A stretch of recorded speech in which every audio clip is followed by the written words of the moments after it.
సంతానలేమితో బాధపడుతున్నారా? 899 రూపాయలకే fertility assessment package. వివరాలకి సంప్రదించండి. నమస్కారం. సుమన్ టీవీ ప్రేక్షకులందరికీ కూడా మాఘమాస శుభాకాంక్షలు తెలియజేసుకుంటూ ఇవాల్టి నుంచి మాఘమాసానికి సంబంధించినటువంటి ఆ మాఘమాస విశిష్టతను విశేషంగా తెలిపినటువంటి మాఘ పురాణము, అది పద్మపురాణ అంతర్గతమైనటువంటి విషయం. అమ్మవారు లక్ష్మీదేవికి సంబంధించినటువంటి పద్మపురాణములో ఈ మాఘమాస విశిష్టతను విశేషంగా తెలిపారు. కనుక ఆ పురాణాంతర్గతమైనటువంటి ఈ పురాణ విశేషాలను మనం అందరం కూడా ఇవాళ నుంచి మొదలెట్టుకుని 30 రోజులు కూడా రోజుకొక భాగంగా, రోజుకొక విషయంగా చెప్పుకుంటూ ఈ మాఘ స్నానం వలన, ఈ స్నానానంతరం చేసేటువంటి జప దాన తపో నిష్టలు అనేటువంటి వాటిని ఈ 30 రోజులు పాటించడం వల్ల కలిగేటువంటి ఆ అనంతమైనటువంటి ఫలితం ఏదైతే ఉంటుందో దాన్ని భావనా మాత్రము చేత పొందుతూనే వీలైనంత వరకు చేసేటువంటి ప్రయత్నం కూడా అందరం కూడా కలిసి చేద్దాం.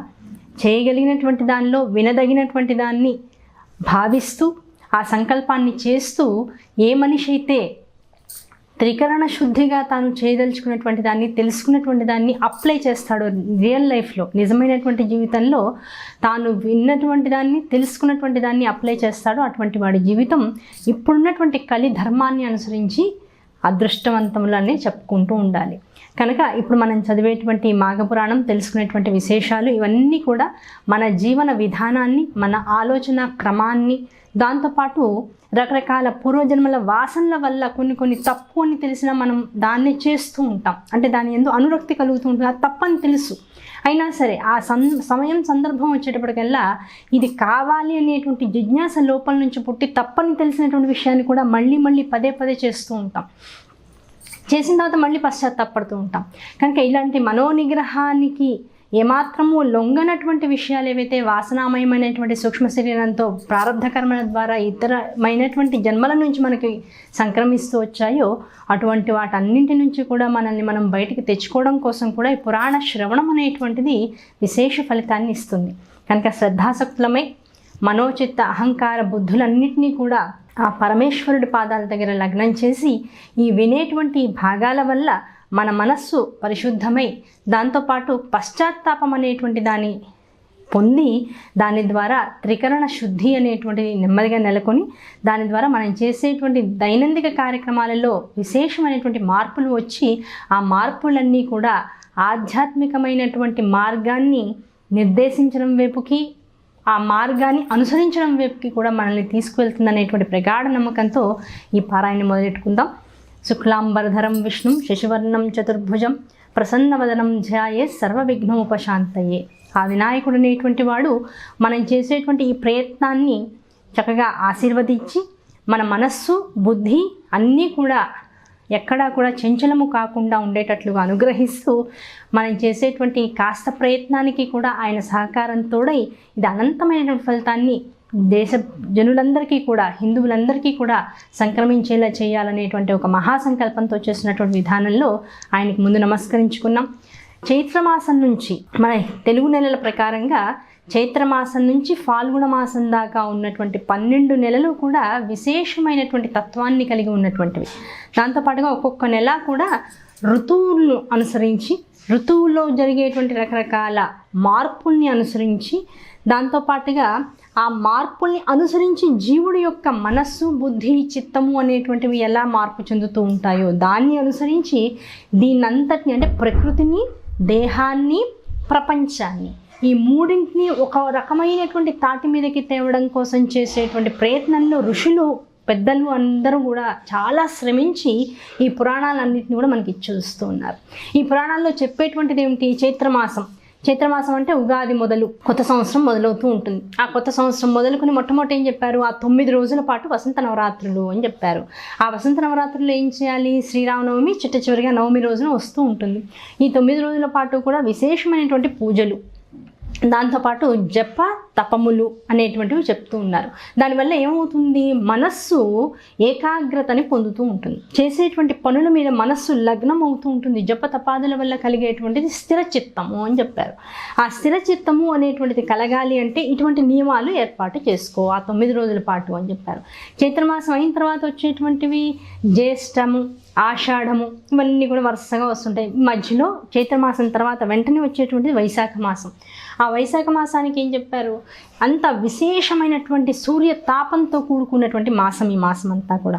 ఆ మాసంలో కూడా వైశాఖ పురాణం అనేటువంటి విశేషాన్ని చెప్పి ఆ మాసంలో చేయవలసినటువంటి విషయాలు, చేయకూడనటువంటి విషయాల్ని ఒక పురాణాంతర్గతంగా పెట్టి ఆ పురాణాంతర్గతంగా ఉండేటువంటి విషయాలు కేవలం ఇది చెయ్యి ఇది చెయ్యకు అంటే చెప్తే మనసుకు వెంటనే పట్టదు కనుక కొన్ని కథల రూపంలో దాన్ని తీసుకొచ్చి ఈ తప్పులు చేస్తే అంటే మనస్సు అనేటువంటిది ఎంత పెద్ద తప్పునైనా చేయిస్తుంది, చేసేటప్పుడు తప్పు అనిపించకుండా చేస్తుంది, చేసిన తర్వాత అప్పుడు పశ్చాత్తాపాన్ని పొందేలా చేస్తూ ఉంటుంది. పైగా వీడెన్ని తప్పులు చేసినా తప్పులు చేసిన వాడు ఎదురుకుండా కనపడితే వాడు తప్పు అనిపిస్తుంది తప్ప నేను తప్పు చేస్తున్నా అనేటువంటి విషయాన్ని చెప్పకుండా చేయిస్తూ ఉంటుంది, పాపకూపంలోకి నెట్టేస్తూ ఉంటుంది. కనుక ఆ మనస్సుని లొంగదీసుకోవడం కోసం ఈ పురాణాలు. ఆ వైశాఖ పురాణం అంతా కూడా అయిన తర్వాత వచ్చేటువంటి జ్యేష్ఠ ఆషాఢ మాసాలు ఇవన్నీ కూడా ఎలాంటివి అంటే విశేషమైనటువంటి చెప్తున్నాను కదా, ఒక్కొక్క ఋతువుని అనుసరించి కొన్ని నెలలు అలా చక్కగా మనకి విభజీకరించి ఇచ్చారు. ఆ విభజించి ఇచ్చినటువంటి ఆ నెలను ఆధారంగా కనుక చేసుకుని ముందుకు వెళ్తూ ఉంటే ఆషాఢ మాసం ఏకాదశి నుంచి మొదలెట్టుకుని చాతుర్మాస్య దీక్షలు మనకు మొదలవుతూ ఉంటాయి. ఆషాఢ మాసం అయిన తర్వాత వచ్చేటువంటిది శ్రావణ మాసం, అమ్మవారి పూజలతో నివడీకృతమైనటువంటి మాసం అంతా కూడా. అది అయిన తర్వాత వచ్చేటువంటిది భాద్రపద మాసం, వినాయక పూజతో మొదలెట్టుకుని ఇంకా అక్కడి నుంచి దక్షిణాయన పుణ్యకాలం అనేటువంటిది మళ్ళీ మొదలవుతూ ఉంటుంది. ఆ దక్షిణాయనం నుంచి మొదలెట్టేసుకుని మళ్ళీ మొత్తం ఆ ట్వేపంతా కూడా దేవతార్చనలతో కూడుకున్నటువంటి ఆ 4 మాసాలని కూడా విశేషంగా చేసుకుంటే ఆశ్వేజ మాసం, కార్తీక మాసం ఈ 2 కూడా మహోత్కృష్టమైనటువంటి మాసాలుగా చెప్పబడుతుంటాయి. దాని తర్వాత వచ్చేటువంటి మార్గశిర మాసం కూడా విష్ణు పూజ విశేషంగా జరుపుకునేటువంటి మాసం అదంతా కూడా. అందులోనే గోదావ్రతం కూడా వస్తూ ఉంటుంది. ఆ గోదావ్రతం తర్వాత వచ్చేటువంటి మాసములు 2 కూడా తపో ధ్యాన నిష్టలను మనలో పెంచేటువంటి మాసాలుగా ఉంటాయి. అందులో పుష్యమాసము శూన్యమాసం అని చెప్పారు. అంటే ఈ మార్గశిర మాసము, అంతకు ముందు వచ్చేటువంటి కార్తీక మాసము, కార్తీక మాసానికి ముందు వచ్చేటువంటి ఆశ్వీజ మాసము, ఈ 3 మాసాల యందు కూడా విశేష పూజలు చేసి శరీరం ఏం చేస్తుంది, మనస్సు దానికి ఉండేటువంటి సంఘటిత శక్తి ఎంతవరకు ఉందో అంతవరకు అది మనకి తోడ్పడుతూ ఉంటుంది. తోడ్పడటం అయిపోయిన తర్వాత బాగా శ్రమించిన తర్వాత దీనికి కాస్త రెస్ట్ కావాలి. శరీరం మాట ఒక్కోసారి మనస్సు బుద్ధి వింటేనే మళ్ళీ శరీరం మనకి కావాల్సినటువంటి సహాయం మళ్ళీ మనకి చేస్తూ ఉంటుంది. అంటే మనం ఎలా ఉంచితే అలా వంగుతూ ఉంటుంది. కనుక పెద్దలందరూ ఆలోచించి చేశారు, పుష్యమాసాన్ని శూన్యమాసంగా ఉంచి ఆ శూన్యమాసంలో ప్రశాంతంగా ఒక చోట కూర్చో, స్నానము జపము తపము అనేటువంటి దాన్ని నీ సమయానుకూలంగా నువ్వు చేసుకుంటూ నీ శరీరానికి కావాల్సినటువంటి శక్తిని మళ్ళీ సమీకరించుకో, మళ్ళీ తీసుకో, లోపలికి తీసుకుంటూ ఉండు. ఆ 30 రోజుల పాటు కూడా కేవలం జపధ్యానాలతో నీ సమయాన్నంతా కూడా గడుపుతూ ఉండు. అలా చెప్పి వీలైనంత మౌనంగా నువ్వు కాలాన్ని గడుపుతూ ఉండు. దానివల్ల ఏమవుతుంది, ప్రాణాధార శక్తి పెరుగుతూ ఉంటుంది శరీరంలో. అలా పుష్యమాసాన్ని ఉంచి పుష్యమాసం తర్వాత ఏ ప్రాణశక్తిని అయితే ఇంతకాలం మనం లోపలికి తీసుకున్నామో దాన్ని మళ్ళీ వినియోగించడం కోసం, ఎలా సవ్యమైనటువంటి వినియోగంలోకి తీసుకొచ్చుకోవడం కోసం మాఘమాసం అనేటువంటి దాన్ని ఇచ్చారు. ఆ మాఘమాసం ఏం చేస్తుంది, మొదటి రోజు నుంచి మొదలెట్టుకుని చివరి రోజు దాకా సౌరమాసంగా పేర్కొనబడుతూ ఉండేటువంటి అద్భుతమైనటువంటి మాసం. ఈ మాసం అంతా కూడా ఆరోగ్యదాయకంతో పాటు సర్వ పాపముల నుంచి కూడా జీవులను విముక్తులను చేసేటువంటి మాసం. కేవలం ఒక స్నానం, ఆ స్నానం తర్వాత చేసేటువంటి అర్చనం తర్వాత చేయదగినటువంటి దానం తర్వాత చేయదగినటువంటి తపస్సుతో పాటు చేసేటువంటి ధ్యానం, ఈ 5 వల్ల కూడా జీవుడు అనంతమైనటువంటి ఏమాత్రము దగ్ధము కానటువంటి, కనీసం పశ్చాత్తాపడినా సరే పోనటువంటి పాపముల నుంచి ఈ 5 క్రతువులు కూడా ఈ మాఘమాసంలో జీవులని బయటికి అంటే స్వర్గద్వారాల వైపుకు నడిపించేస్తుంటాయి. వెంటనే అడుగుతారు యువత, ఏమండి ఇవన్నీ కరెక్టా, కేవలం స్నానం వల్ల అయిపోతాయా ఇవన్నీ, ఒక్క స్నానం వల్ల ఇంత మార్పు వస్తుందా అంటే వచ్చి తీరుతుంది. నువ్వు చెయ్యి, ఇప్పుడు మనం అనుకుంటూ ఉంటాం బిర్యానీ చేయాలి. ఇప్పుడు 4 ఏళ్ల పిల్లాడు ఉన్నాడు, 5 ఏళ్ల పిల్లాడు ఉన్నాడు. వాడి బుద్ధి ఎంతవరకు? వాడికి నచ్చినటువంటి పదార్థాన్ని అమ్మ ప్లేట్లో పెట్టి చేతికి ఇస్తే అబ్బా మా అమ్మ ఎంత బాగా చేసిందో అంట. ఒరే నువ్వు చేయరా నాన్న అంటే అయిపోయి నా వల్ల ఎక్కడ అవుతుంది, అంత తేలిగ్గా అవ్వద్దు అంటాడు. అదే పిల్లవాడికి 15-20 ఏళ్ళు వచ్చాయనుకో, తల్లి పక్కన నుంచి తను చేసే విధానం అంతా చూస్తే ఓ ఇంతేనా అంటాడు. అంటే బుద్ధి వికసనం చెందుతున్న కొద్దీ తనకి కావలసినటువంటి వాటిని తనుగా స్వీకరించాలి, పొందాలి అనేటువంటి జిజ్ఞాస పెరుగుతున్న కొద్దీ ఏదైతే ఇన్నాళ్ళు అంత తేలికగా మన మనస్సుని పట్టదో అది మన అవసరాన్ని బట్టి మన మనస్సుని పడుతూ ఉంటుంది.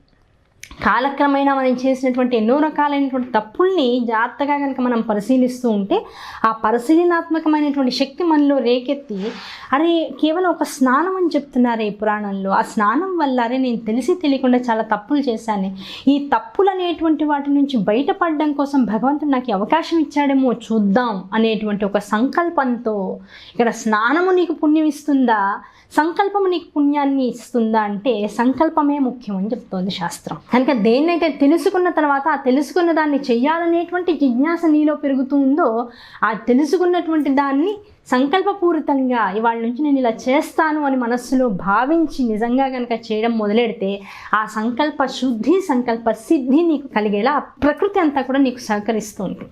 కనుక స్నానంలో ఉండేటువంటి ఆ పశ్చాత్తాప భావన అదంతా కూడా ఈ స్నానం చేయాలనేటువంటి సంకల్పం మాత్రము చేత నిన్ను శుద్ధుణ్ణి చేస్తుంది. ఆ శుద్ధత్వం అనేటువంటిది ఏం చేస్తుంది? ఈ స్నానం వల్ల నాలో నేను ఇన్నాళ్ళు చేసినటువంటి పాపము అనేటువంటిది తొలగిపోతుందని ఈ పురాణంలో చెప్పారు. కనుక దీన్ని నేను జాగ్రత్తగా కనుక చేసుకున్నట్లయితే, ఇంకాస్త శ్రద్ధగా నియమనిష్టలతో చేసుకున్నట్లయితే మరల పాప చింతన నా మనస్సు యందు జనింపకుండా మేబీ ఈ స్నానం అనేటువంటిది నా మనస్సుని గట్టిపరుస్తుంది అనేటువంటి భావన ఆ స్నానం ఫలితం వల్ల నీకు మళ్ళీ అంకురం లోపల అంకురార్పణం అవుతుంది. ఎప్పుడైతే అంకురించినటువంటి ఆ సద్బుద్ధి వల్ల ఎప్పుడైతే మనస్సు ఒక తీవ్రమైనటువంటి కాంక్షలోకి వెళ్ళి నిత్యము కూడా చేసేటువంటి దైనందిక కార్యక్రమములన్నింటి యందు కూడా మనస్సు, శరీరము, బుద్ధి కూడా లగ్నమై చేస్తూ ఉంటుందో అదే అనుష్ఠానము కింద మారిపోతుంది.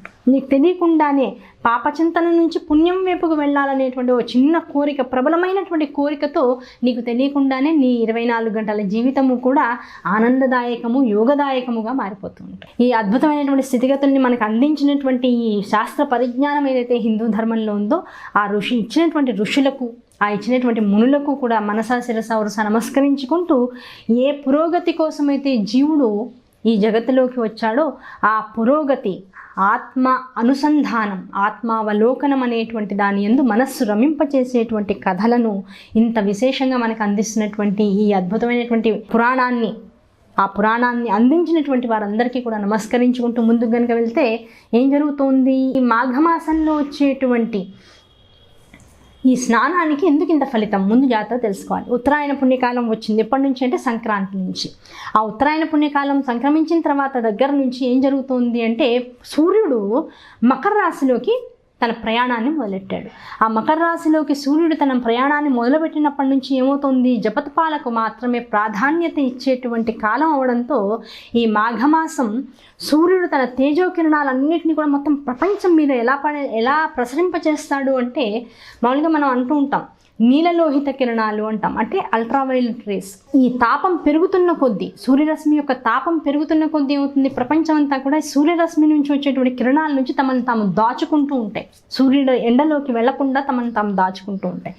ఆ తాపం మొదలయ్యే ముందు ఈ లేలేత కిరణాలు ఏవైతే ఈ మాఘమాసం నుంచి మొదలవుతూ ఉంటాయో ఆ లేలేత కిరణాల యందు ఏముంటుంది అంటే విశేషమైనటువంటి ప్రాణాధార శక్తి ఉంటుంది. ఆ ప్రాణాధార శక్తితో పాటు ఇంకోటి ఏముంటుంది? రోగ నిరోధక శక్తిని కల్పించేటువంటి కిరణాల యొక్క ప్రభావం విశేషంగా ఉంటుంది. కనుక ఏం చెప్పారు? ఈ మాఘమాసం అంతా కూడా ఆరోగ్య మాసం అని ముందే చెప్పుకున్నాం. కనుక మొట్టమొదటి నియమం ఏం చెప్పారంటే సూర్యోదయానికి పూర్వమే, అంటే సూర్యోదయం అవుతుంది అనుకున్న సమయానికి ఒక 2 నిమిషాల ముందుగా స్నానాన్ని చేసేసి ఏం చెప్పారు? వెంటనే చక్కగా వస్త్రాన్ని ధరించి, శుచి శుభ్రతతో కూడుకున్నటువంటి వస్త్రాలను ధరించి చక్కగా సూర్యుడు ఎదురుకుండా నుంచి మొట్టమొదటి నువ్వు చేయవలసింది ఏమిటి? ఆ కిరణాలు నీ మీద పడగానే 2 చేతులు భుజాలతో పాటు పైకెత్తి చక్కగా సూర్యుడికి నమస్కరించుకో. ఆదిత్యాయ నమః సూర్యాయ నమః, మిత్రాయ నమః అనేటువంటి నామాలు చక్కగా నీకు నోటికి ఎన్ను వచ్చు అని దీనికోసం స్తోత్రం ఏం పఠించక్కర్లా. ఆ నామాలు, కొన్ని నామాలు ముందుగా రెడీ చేసుకో. ఆ నామాల్ని రెడీ చేసుకుని అయ్యవారి ముందు కూర్చుని తదేకంగా చల్లగా ఉంటాడు సూర్యుడు. ఆ సమయంలో స్నానం చేసేటువంటి సమయం సూర్యోదయ కాలం. ఆ సూర్యోదయ కాలంలో సూర్యుడు ఎలా ఉంటాడు? చల్లగా ఉంటాడు. మన కళ్ళకి కానీ శరీరానికి కానీ ఇబ్బంది కలిగించడు ఆయన.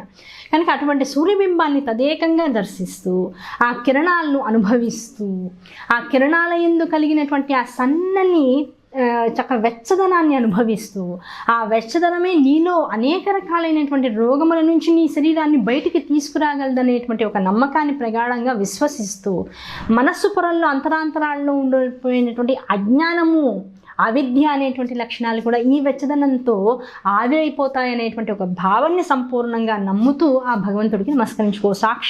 ఆయన ఎలాంటి వాడు అంటే ఏ భగవంత్ స్వరూపము కూడా మనకి జగత్తులో కనపడడానికి అంత తేలిగ్గా ఉండదు. కేవలం మనకు కనపడేటువంటి భగవంతుడు ఎవరు అంటే ప్రత్యక్ష నారాయణుడు, ఆయనే సూర్య భగవానుడు అని చెప్తారు. ఆయన ఎదురుకుండా కూర్చొని ఒక నమస్కారం చేసుకో. ఆ నమస్కారం చేసుకునేటువంటి సమయంలో ఇంకొక చిన్న విషయం చెప్పారు. అదేమిటయ్యా అంటే, ఓ రాగి పాత్రలో నీళ్ళని తీసుకుని నువ్వు నమస్కరించుకునేటువంటి సమయంలో నీ ఎదురుకుండా ఏదైనా ఒక టేబుల్ కానీ లేదు పెట్టగోడ కానీ ఉంటే దాని మీద చక్కగా పెట్టుకో. ఆ సూర్య కిరణాలు ఆ రాగి పాత్ర యందు పడుతూ ఉంటాయి కనుక ఆ రాగి పాత్రని కూడా చూసి నమస్కరించుకుంటూ నువ్వు ఏమన్నా నీ నోటికి స్తోత్రాలు వస్తే చక్కగా స్తోత్రాలు చదువుకో.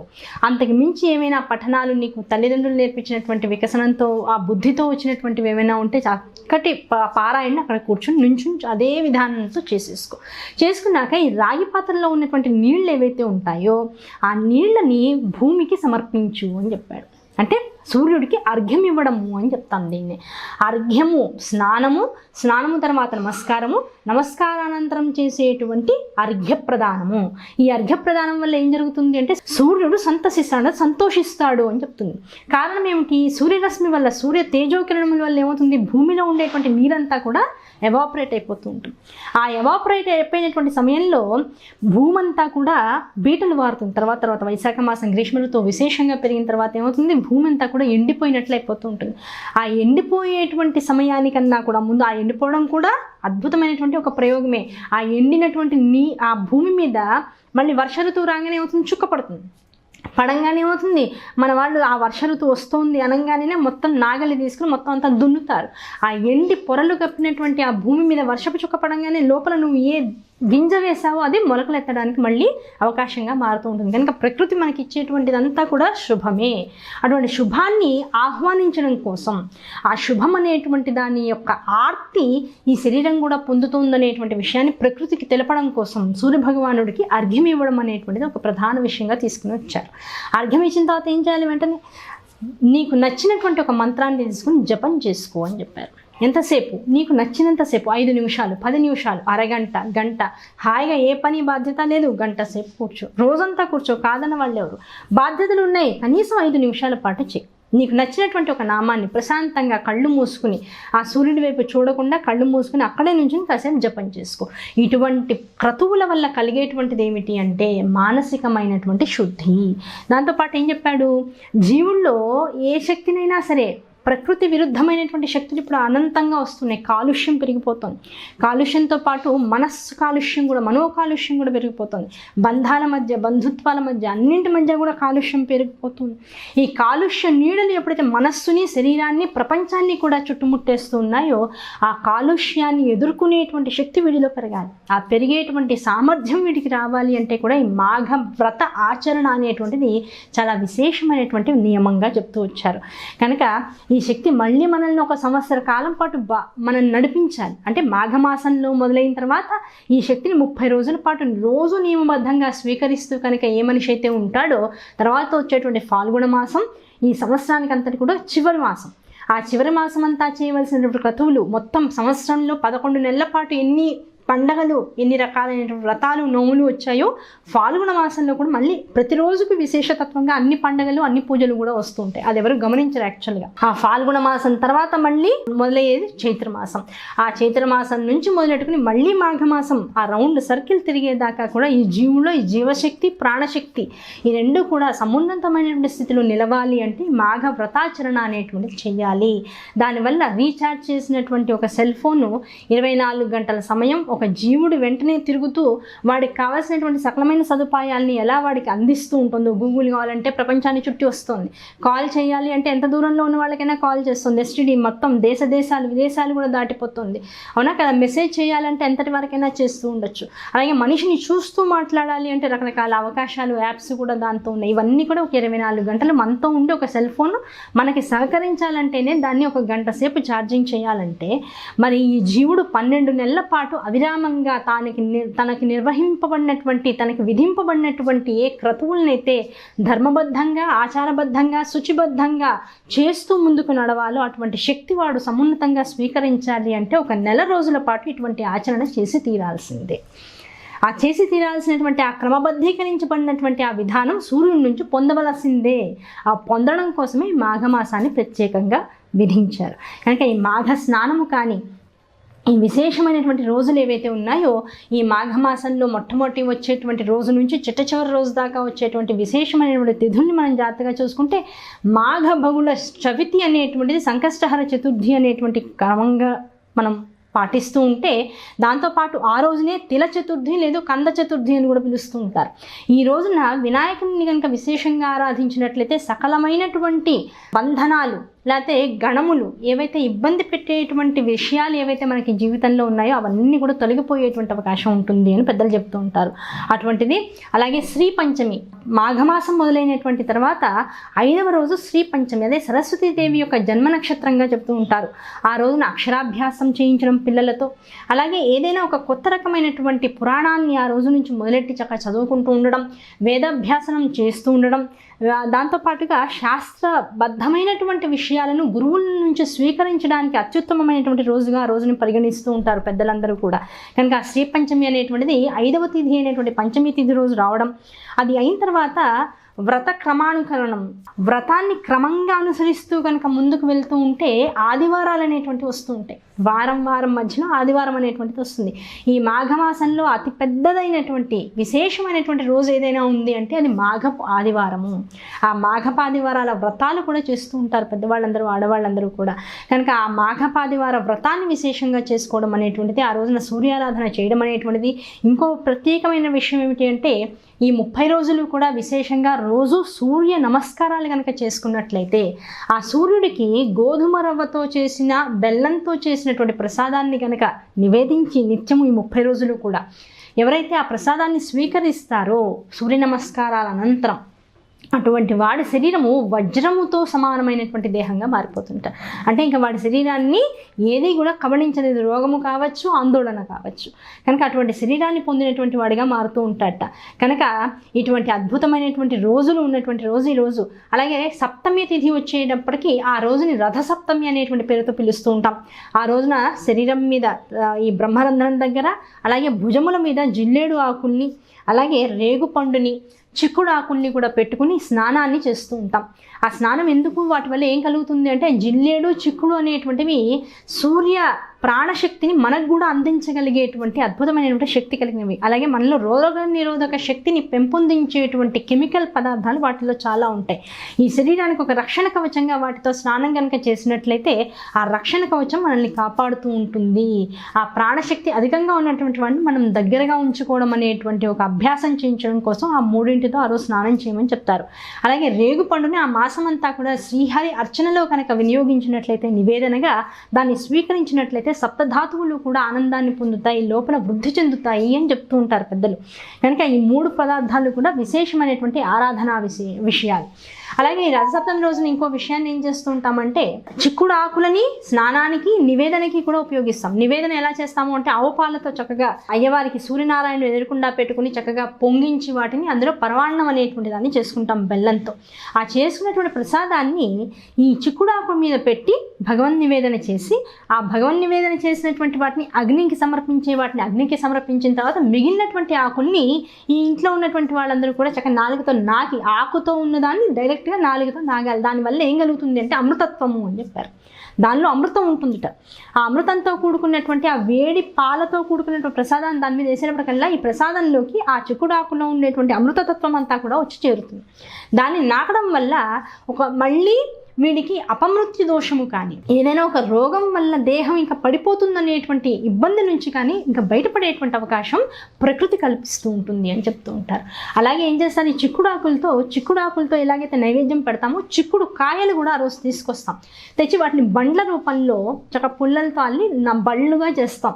ఆ బళ్ళని సూర్యనారాయణమూర్తికి సమర్పించి, నాయన ఈ బళ్ళని నువ్వు తీసుకో, మాకున్నటువంటి ఈ బంధికాన ఏదైతే ఉందో దీన్ని కూడా ఎప్పటికైనా నీ అందే మేము కలిపేస్తూ ఉంటాం, అవునా, నీ యొక్క రశ్మిలో ఇవన్నీ కూడా చేరిపోతూ ఉంటాయి కనుక ఈ బళ్ళని నువ్వు తీసుకుని మా యొక్క ఈ బంధనాల నుంచి మమ్మల్ని విడిచేలా, మమ్మల్ని మేము విడగొట్టుకునేటటువంటి అవకాశాన్ని మాకు కల్పించు, అంటే వైరాగ్య స్థితిని మాకు కల్పించు అని అయ్యవారికి నమస్కరించుకుంటూ ఉంటాం. ఇదంతా కూడా రథసప్తమి అద్భుతమైనటువంటి పూజా విధానంగా చెప్తూ ఉంటారు. ఈ మాఘమాసం అంతా కూడా ముందే చెప్పుకున్నాం, సౌరమాసం, సూర్యారాధనతో పాటు శివారాధనతో పాటు విష్ణు ఆరాధన అంటే లక్ష్మీ ఆరాధన కూడా వస్తుంది. ఎందుకంటే రథసప్తమి రోజు ఏం చేస్తాం, పాలు పొంగేటువంటి సమయంలో ఇన్నాళ్ళు మార్గశిర మాసంలో ఈ గోదావ్రతాన్ని చేస్తూ గొబ్బెమ్మలు పొద్దున్నే ఆవు పేడతో గొబ్బెమ్మలు చేసి పెడుతూ ఉంటాం.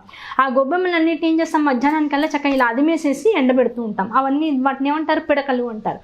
ఆ పిడకలన్నింటినీ కూడా ఈ రథసప్తమి రోజు ఈ పాలని పొంగించేటువంటి సమయంలో కేవలం బొగ్గులతోనో లేకపోతే పీచుతోనో వాటిని పొంగించకుండా శుభకరమైనటువంటి ఈ గౌరీదేవ స్వరూపంగా భావించి చేసినటువంటి లక్ష్మీదాయకమైనటువంటి ఈ పిడకలన్నింటినీ కూడా పెట్టి వాటి నుంచి వచ్చేటువంటి అగ్ని ద్వారా ఆ పాలు పొంగేటట్లుగా, ఎప్పుడైతే ఆ పాలు పొంగుతాయో ఆ పాల నురుగంతా కూడా ఏమవుతుంది, ఈ పిడకల మీద పడుతూ ఉంటుంది. ఆ పిడకల మీద ఈ వేడి పాలు పడేటప్పటికల్లా ఏమవుతుంది, దాని నుంచి వచ్చేటువంటి వాసన ఏదైతే ఉందో అది ఇల్లంతా పడుతుంది. ఆ రోజు చూడండి, ఇల్లంతా పిడకల వాసన వస్తూ ఉంటుంది. దానివల్ల ఏం జరుగుతుంది, వెంటనే జాగ్రత్తగా గమనించాలి. ఈ అతి చలి వల్ల లేకపోతే రకరకాలైనటువంటి బ్యాక్టీరియా, చల్లదనం వల్ల ఏ బ్యాక్టీరియా అయితే మొత్తం జగత్తంతా కూడా విస్తరించి ఉందో ఆ బ్యాక్టీరియా అంతా కూడా ఈ ఆవు పిడకల మీద పడినటువంటి ఈ ఆవు పిడకల్ని కాల్చడం మూలాన, ఆవు పిడకలు కాలుతూ ఉండడం సమయంలో ఈ పాలు వచ్చి దాని మీద పడ్డం మూలాన ఆ వాసన వల్ల ఈ బ్యాక్టీరియా అంతా కూడా చనిపోతూ ఉంటుంది.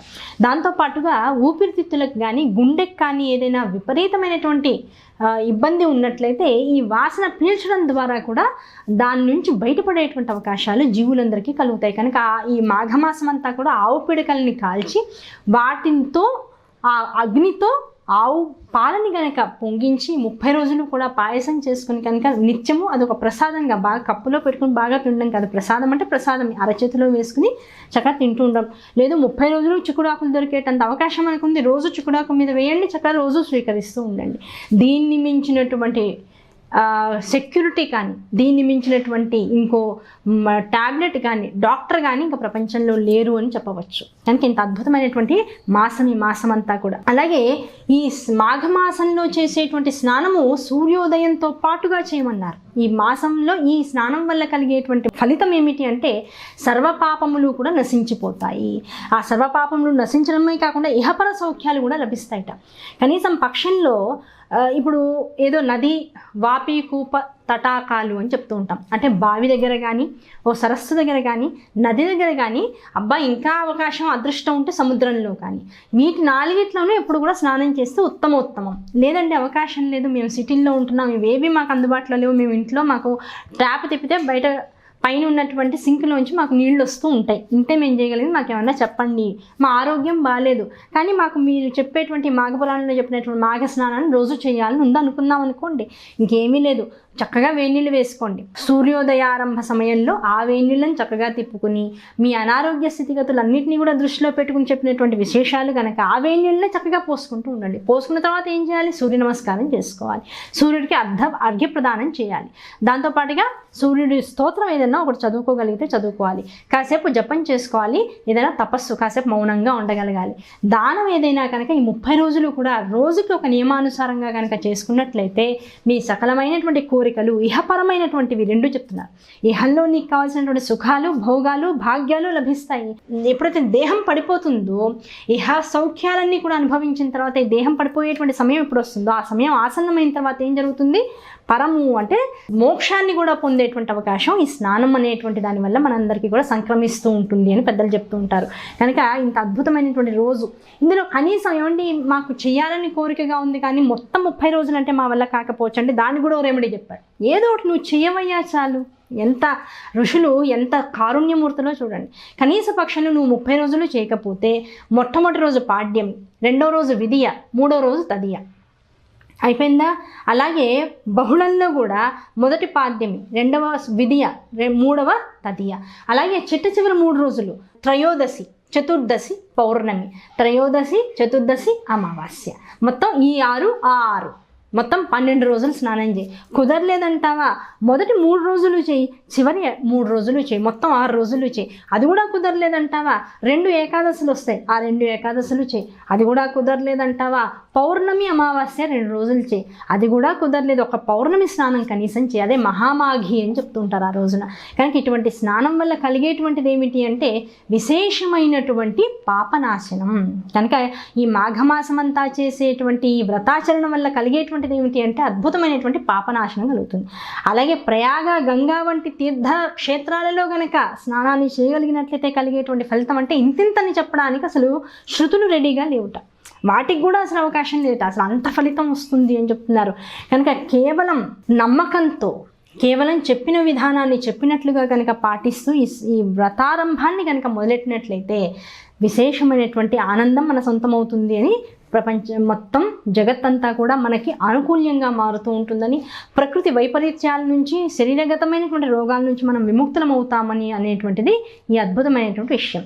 అలా ఈ ప్రపంచ దేశాలన్నిటితో కనుక పోలిస్తే, మనం పురాణాంతర్గతమైనటువంటి విషయంలో కనుక వచ్చినట్లయితే ఈ ప్రపంచ దేశాలన్నిటితో కనుక పోలిస్తే భారతదేశం ఎప్పుడు కూడా కర్మ, ధర్మ, అనుష్ఠాన పరాయణమైనటువంటి సర్వోత్కృష్టమైనటువంటి స్థానాన్ని పొంది ఉంది. అటువంటి కర్మభూమి, నిత్యానుష్ఠాన పరాయణులందరికీ కూడా ఆవాసమైనటువంటి ఈ భరత భూమి ఏదైతే ఉందో, ఈ భరత భూమిలో ఎక్కడెక్కడ పారాయణ, ఎక్కడెక్కడ తపాలు, ఎక్కడెక్కడ జపాలు చేయాలి అంటే విశేషమైనటువంటి స్థానాలు ప్రత్యేకంగా చెప్తూ ఉంటారు పెద్దలందరూ కూడా, ఋషులందరూ కూడా, మునులందరూ కూడా. పర్వత శ్రేణులు, అలాగే నదీ సముద్ర తటాకాలు, దాంతోపాటుగా ఎక్కడెక్కడైతే అడవులు ఉంటాయో ఆ అడవుల్లో ఎక్కడ కూడా కాకులు దూరని కారడవి, చీమలు దూరని చిట్టడివి అంటూ ఉంటారు. అలాంటి ప్రదేశాలలో ఎక్కడైతే మనస్సుకి ఎటువంటి శబ్దము వినపడకుండా ఈ జీవుడు కోరుకున్న మరో అన్యమైన విషయాల వైపుకి ఏ రకంగానూ మనస్సు చంచలం అవ్వకుండా ఉంటుందో అటువంటి ప్రదేశాల్లో చేసేటువంటి జపధ్యానాలు విశేషమైనటువంటి ఫలితాలను ఇస్తూ ఉంటాయి అని మన పెద్దలు చెప్తూ ఉంటారు. సో ఇటువంటి జపధ్యానాలు చేయాలి అంటే మరి ఇదివరకు కలి ప్రవేశించేశాడు అప్పటికే. దాంతో ఏమైంది, మునులందరూ కూడా, ఋషులందరూ కూడా బయలుదేరి విష్ణుమూర్తి దగ్గరికి వెళ్ళారట. విష్ణుమూర్తి దగ్గరికి వెళ్ళి అడిగారు, అయ్యా ఈ రణగుణ ధ్వని కలి ప్రవేశించినటువంటి ఈ జగత్తులో ఎక్కడ మేము ప్రశాంతమైనటువంటి చిత్తంతో కూర్చుని పారాయణ, ఈ జపధ్యానాలు, హోమ, యాగాది క్రతువులు అనేటువంటివి చేయాలో అర్థం కావట్లేదు. అంటే అప్పుడు విష్ణుమూర్తి చెప్పాడు, నా చేతిలో ఉన్నటువంటి విష్ణు చక్రం ఏదైతే ఉందో, సుదర్శన చక్రం, దీన్ని వదులుతున్నా, ఇది ఎక్కడికి వెళ్ళి ఆగుతుందో చూడండి. ఆ ఆగిన ప్రదేశాన్ని మీ జప, ధ్యాన, హోమ, యాగాది క్రతువులన్నీ కూడా నిర్విఘ్నంగా చేసుకోవడానికి ఆనుకూల్యమైనటువంటి ప్రదేశంగా భావించండి. అక్కడికి వచ్చి హాయిగా ప్రశాంతంగా మీ ధర్మాన్ని మీరు సలుపుతూ ఉండండి అని చెప్పారు. ఆ సుదర్శన చక్రాన్ని వదిలారు. అది వెళ్ళి ఒక చోట ఆగింది. ఆ చోట ఆగినటువంటి ప్రదేశాన్నంతా కూడా ఈ మునులు చక్కగా వాళ్ళ కుటీరాలు ఏర్పాటు చేసుకుని అక్కడ నిత్యము హోమాలు, యాగాలు, క్రతువులు నిర్వహిస్తూ ఉన్నారు. అదే కొన్నాళ్ళకి ఏమైపోయింది, నైమిషారణ్యము అయింది. ఆ నైమిషారణ్యం ఎప్పుడూ కూడా విశేషమైనటువంటి యాగ హోమాలు జరుగుతూ ఉంటాయి. ఆ యాగ హోమాలు, పెద్దవైనటువంటి క్రతువులు, వాటిని చూడడం కోసం దేశం నలుమూలల నుంచి ఎంతోమంది ఋషులు, మునులు, మంచి ధర్మవేత్తలైనటువంటి వారు, వేద విప్రులైనటువంటి వారు వీళ్ళందరూ కూడా బయలుదేరి వస్తూ ఉండేవారట నైమిషారణ్యానికి. అలాగే వశిష్ఠుడు, దాంతోపాటుగా వ్యాసుడు వంటి వారు, ఆయనతో పాటు సూతుడు అనేటువంటి అద్భుతమైనటువంటి భాగవతోత్తముడు, వీళ్ళందరూ కూడా అక్కడికి వచ్చి చేరుతూ ఉండేవారట. ఈ యాగాలు, క్రతువులు జరుగుతున్నటువంటి సమయంలో 4 మంచి పురాణాంతర్గతమైన విషయాలు తెలుసుకోవడం కోసం ఈ సూతుల వారు మంచి భాగవత సప్తాహాలను, అలాగే పురాణాంతర్గతమైన లాలసను జీవుల్లో పెంచి వారందరూ అడిగేటువంటి ప్రశ్నలన్నింటికి కూడా ఉత్తమమైనటువంటి సమాధానాలు చెప్తూ దాని ద్వారా జగత్తునంతా కూడా ఆశీర్వదిస్తున్నారు. ఇప్పుడు చూడండి, మనం చేసుకునేటువంటి వ్రతాలు కావచ్చు, నోములు కావచ్చు, నిత్య దైనందిక జీవితంలో చేసుకునేటువంటి ఎన్నో రకాల అనుష్ఠానాలు కావచ్చు, ఇవన్నీ కూడా సూత మహాముని ఫలానా వాళ్ళకి చెప్పారు. ఆ సూతుడు అనేటువంటి వాడు ఈ విషయాలను ఎక్కడి నుంచి తెలుసుకున్నాడు జాగ్రత్తగా కనుక గమనించినట్లయితే తన తండ్రి నుంచి, అలాగే తన గురువు అయినటువంటి వ్యాసుడి నుంచి, అలాగే సకల పురాణములను కూడా తెలుసుకున్నటువంటి వాడిగా ఆ భగవంతుని యొక్క సంకల్పము, ఆయన రేకెత్తించినటువంటి ఆ జ్ఞానం ఏదైతే ఉందో దాన్ని ఆలంబన చేసుకుని ఇన్ని విషయాల్ని అందరికీ కూడా పంచుతూ ఉండేవాడు. కనుక అటువంటి సూతుల వారి దర్శనం చేసుకోవడం కోసం కూడా చాలామంది వస్తూ ఉండేవారట. అయితే ఇలాంటి సందర్భంలో ఈ మునులందరూ కలిసి సత్యయాగం అనేటువంటి దాన్ని 12 రోజుల పాటు అవిరామంగా చేయడం కోసం అనేటువంటి దాన్ని మొదలెట్టారు. ఒక మహాయాగము, ఆ సత్యయాగం చేసేటువంటి ఆ 12 రోజులు కూడా 12 రోజులు కాదు, 12 సంవత్సరాలు నిర్విరామంగా జరుగుతూ ఉంటుంది ఆ యాగం. అటువంటి యాగాన్ని సంకల్పించి మొదలెట్టారట. ఆ 12 సంవత్సరాలు అవిరామంగా జరిగేటువంటి ఆ యాగాన్ని చూడడం కోసం మొత్తం అందరూ కూడా గుమికూడారు. వారిలో సూతుడు కూడా ఉన్నారు. ఆ సూతుడిని చూసేటప్పటికల్లా సౌనకాది మహామునులందరూ కూడా చేరి, అయ్యా మీరు వచ్చారు, భాగవతోత్తములు, మీ వంటి వారి దర్శనము చాలా ఆనందదాయకం. కనుక మమ్మల్ని అందరినీ కూడా ఉద్ధరించేటువంటి విషయాలు ఏమైనా ఉన్నట్లయితే మాకు తప్పకుండా చెప్పి మమ్మల్ని అందరినీ కూడా జ్ఞాన సముపార్జన చేసేటువంటి విధానంలోకి తీసుకెళ్ళండి అని కోరారు. దాంతో సూతులు వారు అన్నారు, ఒక పక్క హోమం జరుగుతోంది, యాగం జరుగుతోంది, ఆ యాగం అవిరామంగా జరుగుతుంది. ఆ జరుగుతున్నటువంటి సమయంలో పురాణాంతర్గతమైనటువంటి విషయాలు, భగవంతుడికి సంబంధించినటువంటి నామాలను, విషయాలను, కథలను కనుక చెప్పుకుంటూ ఉన్నట్లయితే అదొక విశేష ఫలితాన్ని కూడా మనకి ఇస్తూ ఉంటుంది. మళ్ళీ మనల్ని తేజోవంతుల్ని, చైతన్యమూర్తుల్ని చేస్తూ ఉంటాయి ఈ కథలన్నీ కూడా. కనుక ఇటువంటి సందర్భంలో ఇటువంటి ప్రశ్న మీరు అడగడం, చెప్పడం అనేటువంటిది నా అదృష్టం. కనుక మీరందరూ ఏం కావాలో అడగండి, దాని గురించినటువంటి సవివరణ నేను మీకు తప్పకుండా ఇవ్వగలను అని ఆయన సూతుల వారు చెప్పారు. వెంటనే అప్పుడు సౌనకాది మునులందరూ అన్నారు, అయ్యా ఇదివరలో మనం కలిసినప్పుడు రకరకాల యాగాలు అవి జరుగుతున్నటువంటి సమయంలో వైశాఖ పురాణం గురించి, కార్తీక పురాణం గురించినటువంటి విశేషాలన్నీ కూడా మీరు చెప్పేశారు, మేము చక్కగా వాటన్నింటినీ కూడా గ్రహించాము. ఇప్పుడు రాబోయేటువంటి మాసం అంటే తర్వాత వచ్చేటువంటి మాసం మాఘమాసం. ఈ మాఘమాసంలో ఉండేటువంటి వైశిష్ట్యాన్ని, ఆ మాఘ స్నానము జపతపాదుల యందు ఉండేటువంటి విశేష తత్వాన్ని అంటే మాకు తెలిపినట్లయితే మేమందరం కూడా చాలా అదృష్టవంతులుగా భావిస్తాం. కనుక మీ నోటి నుంచి ఆ పదాలు వినాలని, మీరు చెప్పిన దాన్ని మేము చక్కగా ఏమాత్రం అతిక్రమించకుండా చక్కగా ఈ మాఘమాసంలో చక్కగా చేసుకోవాలని మనస్ఫూర్తిగా కోరుకుంటున్నాం. కనుక మమ్మల్ని అనుగ్రహించండి అని చెప్పారు. వెంటనే సూతుల వారు అన్నారు, అయ్యో తప్పకుండా చెప్తాను. దాని మాఘమాస వ్రత విధానాన్ని చెప్పడం అనేటువంటి దాన్ని మించినటువంటి పుణ్యం మరొకటి లేదు. ఇది ఒకానొకప్పుడు శివుడు పార్వతికి చెప్పాడు. పార్వతి అడిగిందిట, అయ్యా ఈ జపతపాదులు, వ్రతాలు, హోమాలు ఇవన్నీ చేయగలిగిన వాడు తను చేసినటువంటి చిన్న చిన్న పాపాల నుంచి బయటకు వచ్చేస్తాడు. ఎలాంటి వాడు చేయగలడు? డబ్బున్నవాడు, ఆ విషయ పరిజ్ఞానం ఉన్నవాడు, లేదు ఉన్నవారిని పెట్టుకుని వారికి దక్షిణ తాంబూలాలుగా ఇచ్చి తన చేసినటువంటి పాపాలన్నింటినీ కూడా ఆ మంత్రం చదవడం వల్ల, ఆ యాగ క్రతువుని చేయించడం వల్ల పోగొట్టుకుంటూ ఉంటాడు. కానీ సామాన్యుడైనటువంటి మానవుడు మరి ఇలాంటి కష్టాల నుంచి, తను చేసినటువంటి పాపాల నుంచి ఎలా బయటకు వస్తాడు? వాళ్ళెవరికి కూడా ఈ పరిష్కారం లేదా, నిష్కృతి లేదా ఈ చేసినటువంటి పాపాల నుంచి. ప్రతివాడు ఈ జననమన చట్రంలో పడుతూ ఉండాల్సిందేనా? ప్రతివాడు వేదం చదవాలంటే ఎలా కుదురుతుంది కలి ప్రవేశం జరిగిన తర్వాత?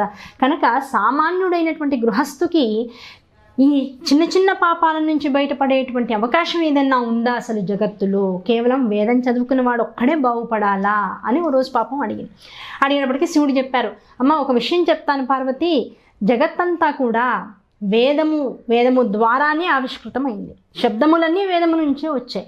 ఆ వేదాన్ని పట్టుకున్నవాడు ఉద్ధరింపబడతాడు, అందులో ఎట్టి సందేహము లేదు. కానీ ఈ వేదము రానటువంటి వాడు, వేదము గురించినటువంటి విషయాన్ని తెలుసుకోలేనటువంటి వాడు కూడా ఉద్ధరింపబడేటువంటి మార్గాలు అనేకం ఉన్నాయి. అందులో మహత్తరమైనటువంటి ప్రయోజనం మాఘమాసం అనేటువంటి వ్రతాన్ని గనక చేసినట్లయితే జీవులందరూ, అటువంటి వారికి అటువంటి ప్రయోజనం సిద్ధిస్తుంది. వేదపారాయణ చేసినటువంటి ప్రయోజనం సిద్ధిస్తుంది. వేదాన్ని అనుగమిస్తూ చేసేటువంటి యజ్ఞయాగాది క్రతువుల ద్వారా ఎంత పుణ్యమైతే లభిస్తుందో అంతటి పుణ్యము కూడా ఈ మాఘ వ్రతాన్ని చేసినటువంటి వాడికి సిద్ధిస్తూ ఉంటుంది అని చెప్పాడు. వెంటనే పార్వతి అడిగింది, మరి ఆ విశేషాలు ఏమిటి? ఎవరు చేశారు? ఎప్పుడు చేశారు? ఆ విషయాలన్నీ కూడా మాకు తెలియజేయండి. దీనివల్ల జగత్తంతా కూడా చిన్న చిన్న క్రతువుల ద్వారా అనంతమైనటువంటి ఫలితాన్ని పొందేటువంటి అదృష్టాన్ని పొందుతుంది. దాని ద్వారా మనుషుల్లో ధార్మికత పెరుగుతుంది. దానివల్ల కలిదోషం అనేటువంటిది కాస్తో కూస్తో జీవుల్లో తగ్గుతూ ఉంటుంది. ఈ కలికాలం అనేటువంటి దానిలో ఈ జపతపాల వల్ల కలిగేటువంటి ఆ మోక్షదాయకమైనటువంటి విధానాన్ని అందరికీ అర్థమయ్యేటట్లుగా మీరు నాకు వివరించండి అని అడిగింది. చాలా జగత్తుకు ఉపయోగపడేటువంటి విషయాన్ని అడిగినటువంటి పార్వతిని మెచ్చుకుంటూ వెంటనే శివుడు అన్నాడు, అమ్మ అద్భుతమైనటువంటి విషయం అడిగావు, తప్పకుండా చెప్తాను. ఇది మొత్తం 30 రోజులకు సంబంధించినటువంటి విషయం. దీనిలో చేసేటువంటి జపధ్యానాలు, స్నానాలు ఇవన్నీ కూడా ఈ 30 రోజులు చేసేటువంటి విధి విధానాల్లో చేసేటువంటి ప్రతి క్రతువు కూడా మనిషిని మోక్షానికి, స్వర్గానికి దగ్గర చేస్తూ ఉంటుంది. కనుక ఆ విధానాలు ఎవరు చేశారు, ఎప్పుడు చేశారు, ఎలా చేశారు అనేటువంటి క్రమాన్ని మనం తెలుసుకుంటూ ముందుకు వెళ్దాం. ఒక అద్భుతమైనటువంటి ఉపోద్ఘాతంతో మనకి ఈ అద్భుతమైనటువంటి మాఘమాస పురాణంలోకి మనల్ని తీసుకువెళ్తూ పార్వతీ పరమేశ్వరులు ఇద్దరు కైలాసంలో చక్కగా మంచి ఆసనం మీద కూర్చుని చక్కగా వాళ్ళలో వాళ్ళు సంవాదం అంటే మాట్లాడుకుంటూ చేసుకున్నటువంటి అద్భుతమైనటువంటి ప్రయోగం. దాన్ని భావిస్తూ వాళ్ళు మనకి చెప్తున్నారనేటువంటి భావాన్ని మనసులోకి తెచ్చుకుంటూ కనుక ఈ పురాణ శ్రవణాన్నంతటిని కనుక చేసినట్లయితే అంతే ఫలితం. అంటే కైలాసంలో ఉండి వారిద్దరూ చెప్పుకుంటుంటే వారితో పాటు విన్నటువంటి వారంగా మనం కూడా అంతటి ఫలితాన్ని పొందేటువంటి అవకాశం ఉంటుంది. కనుక మొదటి రోజు చక్కగా పొద్దున్నే లేచి స్నానాన్ని చేసుకుని, స్నానానంతరం సూర్య నమస్కారాన్ని, అర్ఘ్యాన్ని సమర్పించుకుని వీలైనంత మనకు భగవంతుడు ఇచ్చినటువంటి దానిలో కాస్త దానము, మనకు ఉన్నటువంటి సమయంలో కాసేపు తపస్సు, దాంతోపాటుగా 1 గంట సేపు జపము, ఇలాంటి వాటిని కనుక చేసుకుంటే ఈ 30 రోజులు కూడా ఆధ్యాత్మికత అంటే అర్థం ఏమిటి? మౌనంగా మనస్సుని, శరీరాన్ని కూడా మౌనంగా ఉంచుకోగలిగేటంత స్థితిలో కనుక జీవుడు ఉన్నట్లయితే సకలమైనటువంటి సమృద్ధులు కలుగుతాయని తెలుపుకుంటూ మొదటి రోజైనటువంటి ఈ వైశాఖ మాసంలో పద్మపురాణాంతర్గతమైనటువంటి ఈ మాఘమాస విశేషతత్వాన్ని తెలుసుకుంటూ మొదటి రోజు భాగాన్ని పూర్తి చేసుకున్నాం. మళ్ళీ రేపటి రోజున రెండవ భాగాన్ని తెలుసుకునేటువంటి ప్రయత్నం చేద్దాం. ఇవాళ మొదటి రోజు కనుక ఇంట్రడక్షన్ పార్ట్ ఎక్కువగా ఉంటుంది. రేపటి నుంచి వచ్చేటువంటి కథా విభాగం అంతా కూడా మనస్సుకి ఆనందంగాను, ఆలంబనగాను, ధైర్యాన్ని ఇచ్చేటువంటిదిగాను ఉంటుంది. ఆ కథల వైపుకి, ఆ మార్గం వైపుకి అందరి మనస్సులు కూడా రమింపచేసేలా ప్రయాణం సాగాలని మనస్ఫూర్తిగా కోరుకుంటూ నమస్కారం.